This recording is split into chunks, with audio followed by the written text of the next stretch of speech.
Alright guys, welcome back to your 20-second XHTML and CSS tutorial, and as promised, I'm going to be talking to you guys about borders.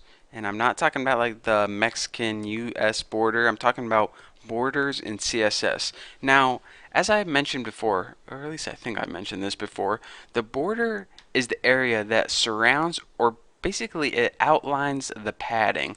So what I did before this tutorial is I just set the overall padding to 15 pixels, so we have the content and we have 15 pixels of padding around it.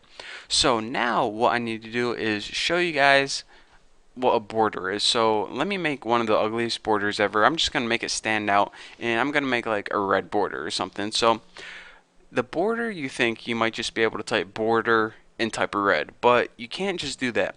Border actually has three properties that you need to set in order to make a border. The first one is border color, and let's just go ahead and set this equal to red. That should look pretty good. And the second one is width. How wide or thick do you want your border? And that's border width, and I'm just going to make mine like 3 pixels or something. That'll be good enough. And the last the last element you need to set when working with the border is border style. Now, I think by default it might be solid, but let's see if I can remember. There's dotted, dashed, I think there's one called double, groove, inset, outset, solid. Anyways, you can look them up online if you forget them, but let's go ahead and I'll add a simple one. Border minus style dashed, and this gives you like dotted lines basically. So now let's go ahead and save this and see what we get. When we refresh this, we get a red 3 pixels wide dashed border. Pretty cool, huh? So this kind of actually reminds me of a coupon that you would cut out.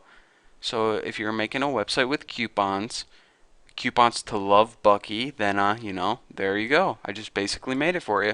So that is basically how you do that. And another cool thing I want to mention before I let you guys go is each side can have its own border. So whenever you think of something with a border, you typically think the border is consistent all the way around. But sometimes when you're creating a website, you want the top to be one thing, or maybe you only want a border on the bottom like it's underlined in a cool type of way. So you can do that using some special border properties, and that's this. Say you want to change like the top or something. You can use border minus top minus color and set this equal to like green. That looks good. And now what you can do is like put border minus top minus style, and let's make this one dotted. And now let's go ahead and oh yeah, the width. Border minus top minus width, and set this equal to like 4 pixels. Bump it up a little bit. And if I didn't mess up anything, I should get a nice dotted green 4 pixel border across the top. So this looks pretty ugly right now, but trust me, if you work with it, I mean, most people you just use this when they want to underline something, like if it's like the title of a paragraph or title of an article or something. But I just want to show you guys a quick example, so I made the ugliest website I could possibly make.